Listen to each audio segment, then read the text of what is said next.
আগরতলার আস্থাবল ময়দানে বামেদের জনসভা।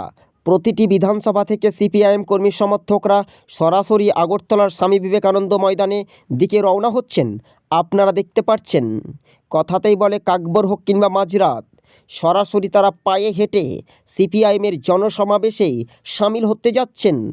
2023 ত্রিপুরা বিধানসভা নির্বাচন, উত্তর পূর্ব অঞ্চল থেকে 20টি আসনে পাহাড় এলাকা থেকে ব্যাপক জনজাতি ভোটাররা সিপিআইএমের সমাবেশে সামিল হচ্ছে বলে মনে করছেন রাজনৈতিক মহল।